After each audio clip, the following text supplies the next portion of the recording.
मैं धर्मेंद्र कुमार पांडे, प्रवक्ता गणित, डीएलएड द्वितीय सेमेस्टर गणित के इस रिवीजन सेट नंबर 5 में हम लोग विशेष रूप से 2 नंबर वाले प्रश्न और आपके द्वारा कमेंट में जो सवाल भेजे गए हैं जहां आपको परेशानी हो रही है उसको भी इस वीडियो में सॉल्व करके दिखाया जाएगा ताकि आपको कॉन्सेप्ट क्लियर हो सके।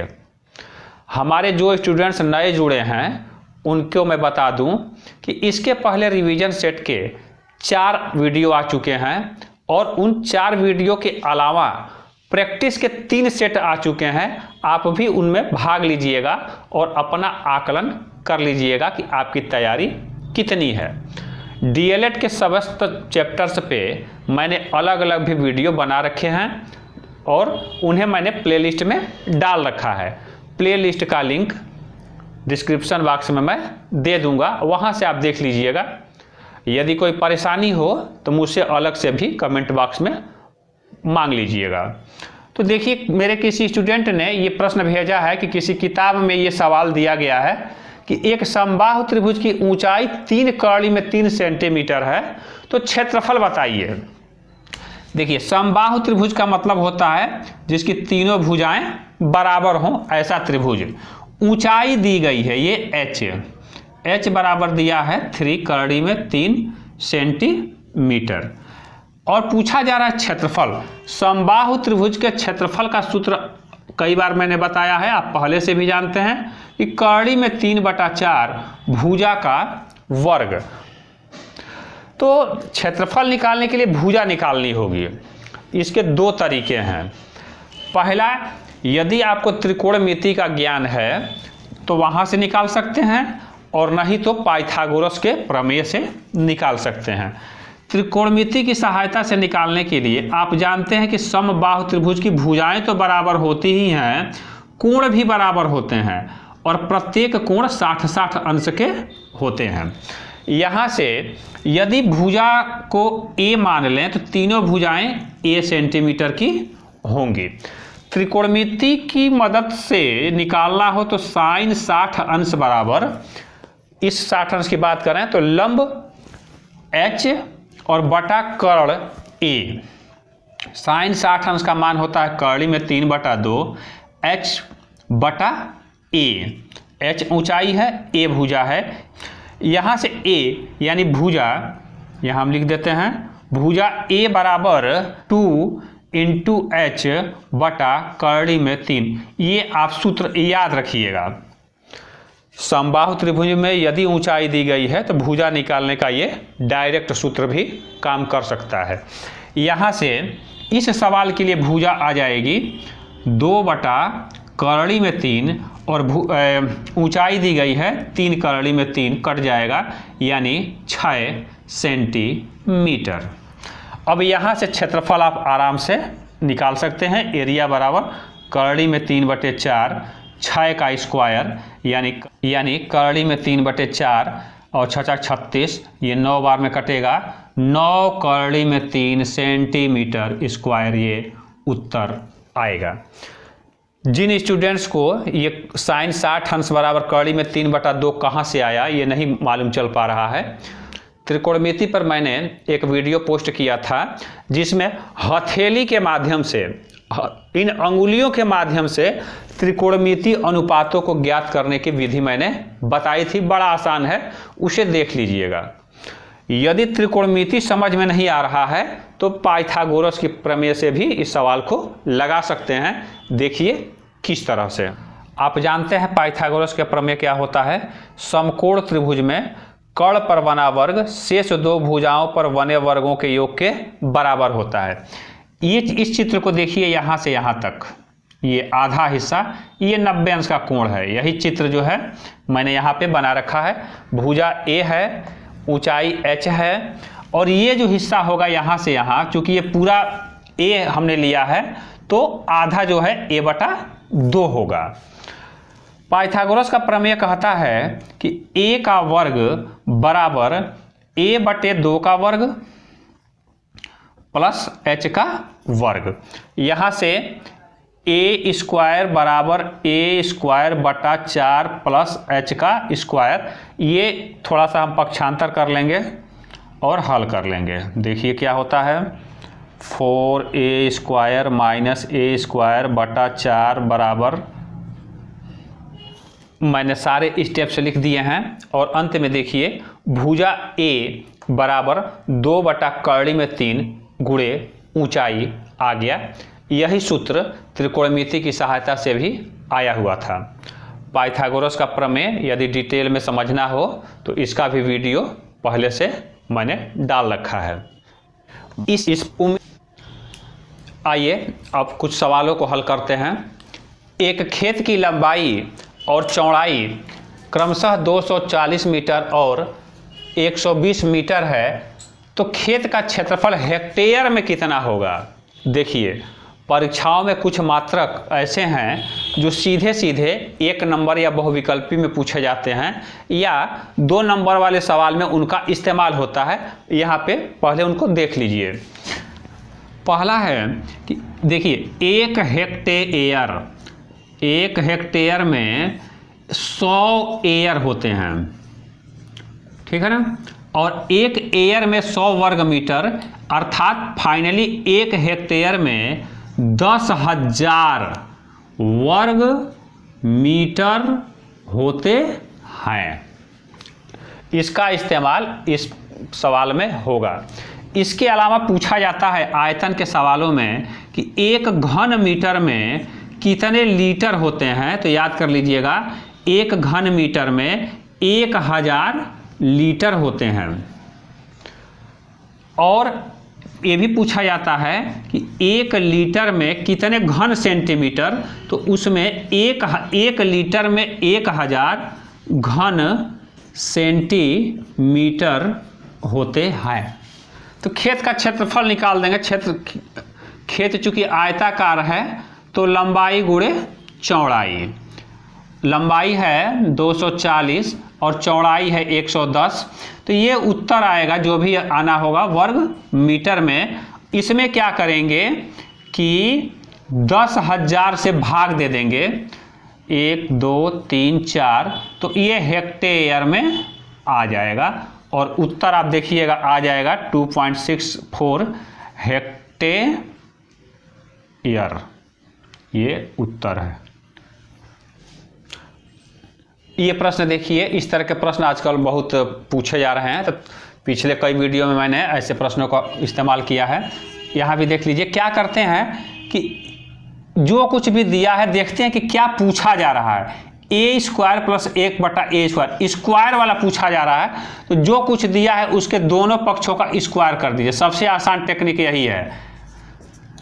दोनों पक्षों का स्क्वायर किया, खोल देंगे ब्रैकेट को, ए स्क्वायर माइनस 2ab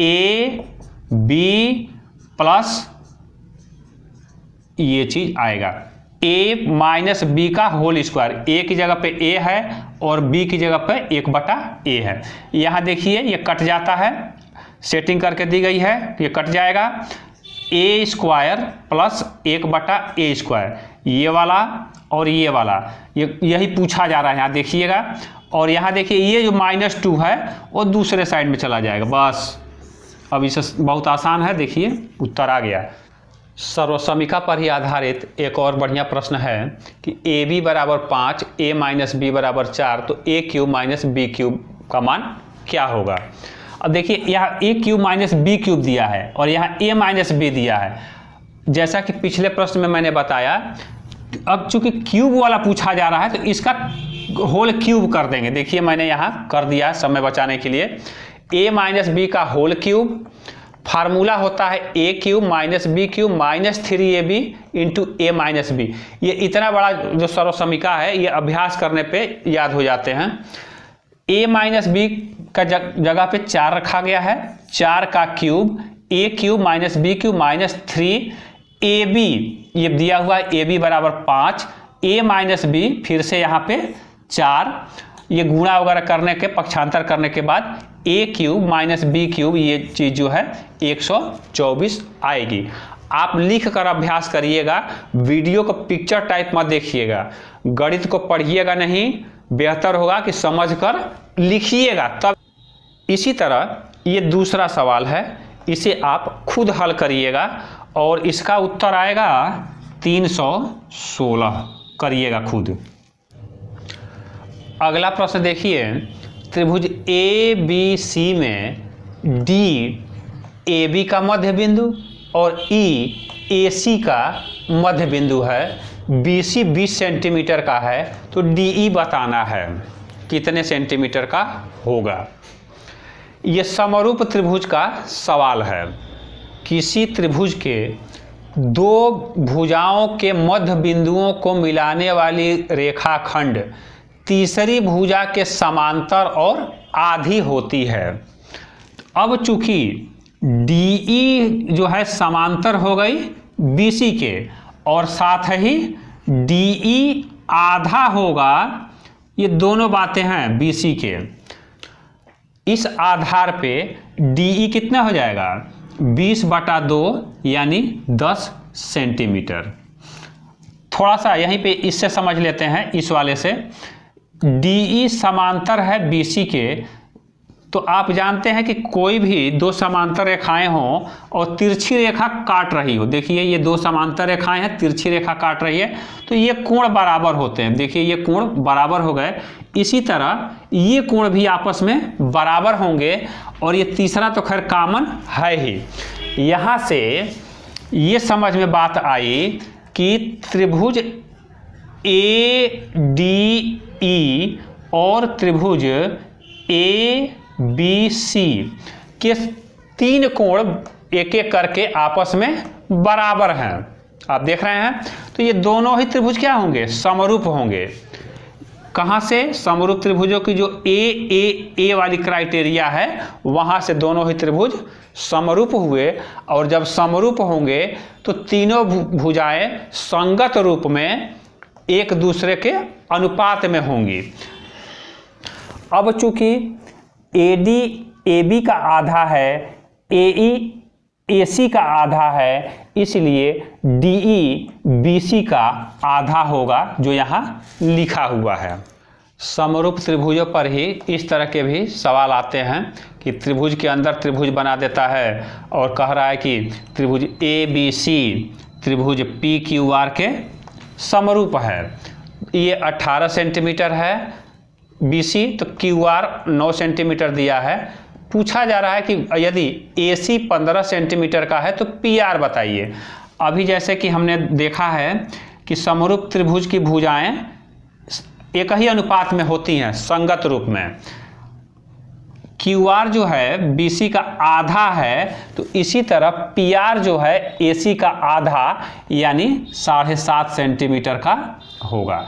इसको विधिवत कैसे लिखेंगे, विधिवत लिखने के लिए BC/QR बराबर AC/PR, और यहाँ पे वैल्यू रख के और ये निकाल लेंगे PR का मान। अगला प्रश्न है कि 1 और 2 के बीच 4 समदूरस्थ परिमेय संख्या निकालें।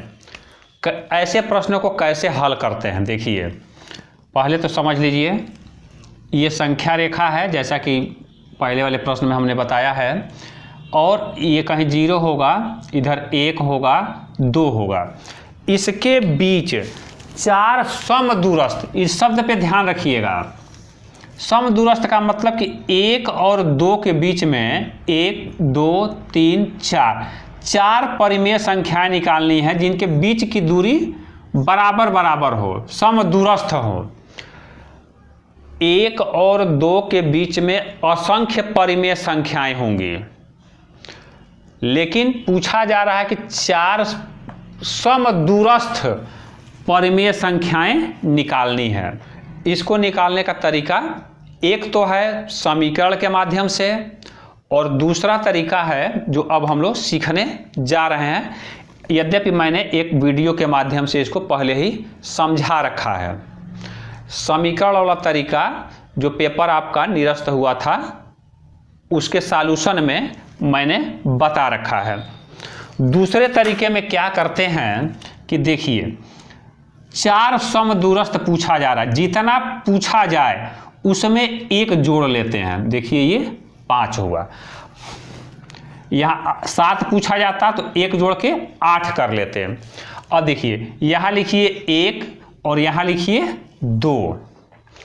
ये जो 5 है इसको यहाँ पे 5/5 का गुणा करिए और यहाँ भी 5/5 का गुणा कर लीजिए। एक में कैसे कन्वर्ट हो गया 5/5 में, ये बन गया 10/5। ये काटेंगे तो 2 ही आएगा, घबराने वाली बात नहीं है, चीज़ वही है। अब क्या करते हैं देखिए, बड़ा आसान है। अंश में एक एक जोड़ते जाइए, यानी 5 + 1/5, दूसरा होगा 5 + 2/5, तीसरा होगा 5 + 3/5 और चौथा होगा 5 + 4/5। इसको फिर बढ़िया से कर लेते हैं। ये 5/5 1 है, ये क्या हो जाएगा 6/5, ये हो जाएगा 7/5, ये 8/5, ये 9/5 और ये आप जानते हैं कि 2 है। तो 1 और 2 के बीच में ये 4 समदूरस्थ संख्याएं आ गई। ये स्टेप है, समझ लीजिएगा।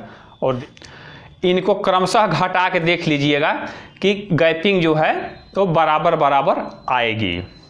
आपके स्टेप्स सही हैं कि नहीं यहाँ पे पकड़ में आ जाएगा। 5 4 9, ये 9 आया। अगला वाला अपने आप 5 + 5 किए होते तो देखिए ये 10 आ जाता। ये अगला सवाल है, आयत चित्र बनाना है। एक सारणी बनाकर दे दी गई है, वर्ग, अंतराल और बारंबारता, और इसका आयत चित्र बनाने को बोला जा रहा है। बारंबारता सारणी, टैली मार्क और आयत चित्र पे बहुत पहले मैंने 2 वीडियो पोस्ट किए थे, जिसे आप लोगों ने विस्तार से देखा भी है और समझा भी है। यहाँ पे केवल एक प्रश्न का अभ्यास परीक्षा के दृष्टि से किया जाएगा। सबसे पहला काम क्या करते हैं कि कॉपी में एक तरफ इस स्केल से इंच पटरी और पेंसिल वगैरह लेकर परीक्षा में जाइएगा। किनारे जो है ऐसे 2 लाइन खींच लेते हैं समकोण पर, जो एक दूसरे को काटते हैं। यहाँ 0 लिख दीजिए, चाहे O लिख दीजिए। O माने ओरिजिन, 0 माने यहीं से स्टार्ट हो रहा है। उसके बाद क्या करते हैं कि पैमाना जरूर लिखते हैं। ये दोनों जो है लाइन, यहाँ पे तीर का निशान लगा देते हैं, यहाँ पैमाना लिख देते हैं और देखते हैं कि हमारा कितने में ये अट जाएगा। तो x एक्सिस पर देखिए वर्ग अंतराल को लिखते हैं और y एक्सिस पे बारंबारता को लिखते हैं। पैमाना हम मानेंगे x अक्ष पर, देखिए ये वाला जो है x अक्ष कहलाता है और ये वाला y अक्ष कहलाता है। ये वाला x अक्ष पर 1 सेंटीमीटर बराबर 10 वर्ग अंतराल, इसको पूरा लिख लीजिएगा। देखिए 10-10 का वर्ग अंतराल बनाया गया है। और बारंबारता क्या है 2 3 7 8 5, सबसे ज्यादा वाले को देख लेते हैं, 8 है तो उसी हिसाब से y अक्ष पे पैमाना मानते हैं कि अट जाएगा कि नहीं। y अक्ष पर चूंकि 8 ही है तो अट जाएगा। 1 सेंटीमीटर बराबर 1 बारंबारता। अब क्या करेंगे 0 से 10, ये देखेंगे 0 से 10 और बारंबारता की ऊंचाई, ये देखिए बारंबारता ये है तो एक आयत बनाते हैं ऐसे 2 की ऊंचाई पर ऐसे। अगला देखिए 10 से 20, ये 10 से 20 ऊंचाई उसकी होगी 3 तक, 3 यहाँ पर है। ये दूसरा आयत, हम आयत को थोड़ा सा इंच पटरी से बनाइए ताकि सीधा बने। इस तरीके से सबकी चौड़ाई जो है, सारे आयत की चौड़ाई बराबर होगी। तो आप सुंदर सुंदर बनाइएगा। 20 से 30, 20 से 30 में 7, इसकी ऊंचाई होगी, ये 7 तक जाएगी ऐसे और ये आयत बना लेना है। 30 से 40, 30 से 40 की ऊंचाई 8 है। ये देखिए आयत चित्र में जो आयत बन रहे हैं उनकी ऊंचाई बारंबारता के संगत होती है। कभी कभी 1 नंबर में पूछ दिया जाता है। और अंतिम देखिए 40 से 50, 40 से 50 की ऊंचाई होगी 5। तो सबसे पहले 5 के सीध में आते हैं और एक ऐसे आयत बना देते हैं। आप देख रहे हैं कि जो आयत हैं ये एक दूसरे के सटे सटे रहते हैं। आपने दंड चित्र भी पढ़ रखा है। दंड चित्र में क्या होते हैं, बनते तो आयत ही हैं, लेकिन ये सभी आयत क्या होते हैं, अलग अलग होते हैं। तो इस तरह से आप आयत चित्र का थोड़ा अभ्यास कर लीजिएगा। अगला सवाल रास्ते के क्षेत्रफल पर आधारित है। प्रश्न इस तरह से है कि एक आयताकार बाग की लंबाई 180 मीटर और चौड़ाई 120 मीटर है। बाग के बीचों बीच से दो रास्ते हैं जो एक दूसरे को समकोण पर काटते हैं। इस रास्ते की चौड़ाई है 3 मीटर, इधर भी 3 इधर भी 3, ये जो रास्ता गया है। तो इस रास्ते पे गिट्टी डलवाने का खर्च निकालना है और दिया है कि 1 वर्ग मीटर गिट्टी लगवाने का खर्च है 12 रुपये। रास्ते के क्षेत्रफल पर भी वीडियो डिटेल में बहुत पहले मैंने डाल रखा है, आप उसे चाहे तो अलग से भी देख सकते हैं। पहले इस सवाल को समझते हैं। देखिए, इधर से भी रास्ता गया है, इधर से भी रास्ता गया है। ये जो रास्ता है, ये काले वाले को देखिए, ये एक छोटा सा पतला सा आयत बन रहा है और इधर से भी आयत बन रहा है। तो रास्ते का पूरा क्षेत्रफल क्या हो गया, रास्ते का क्षेत्रफल ध्यान से देखिए बराबर इस आयत का क्षेत्रफल क्या होगा। इसकी लंबाई है 180 मीटर, लंबाई 180 और चौड़ाई 3, तो गुणा कर देंगे लंबाई गुणे चौड़ाई। इस वाले का क्षेत्रफल आ गया। इसी तरह इस आयत का क्षेत्रफल देखिए, इसकी लंबाई है 120, ये वाला इसके बराबर है प्लस 120 और गुणे 3 क्या है, इसकी चौड़ाई है। लेकिन इसमें इस वाले हिस्से को देखिए, यही बस आपको ध्यान में रखना है। ये वाला, यह एक वर्ग बन रहा है 3/3 का। ये वर्ग इस वाले रास्ते के क्षेत्रफल में भी आ रहा है और इस वाले रास्ते में भी शामिल है, यानी 2 बार शामिल हो जा रहा है। तो एक बार निकालना पड़ेगा, 2 बार नहीं शामिल करेंगे। तो इस वर्ग का क्षेत्रफल क्या होगा, वर्ग का क्षेत्रफल का सूत्र होता है भुजा का वर्ग, यानी 3 गुणे 3। बस यही समझना है। इसको आप हल कर लीजिएगा, जो कुछ भी आए वो वर्ग मीटर में होगा, ये रास्ते का क्षेत्रफल होगा।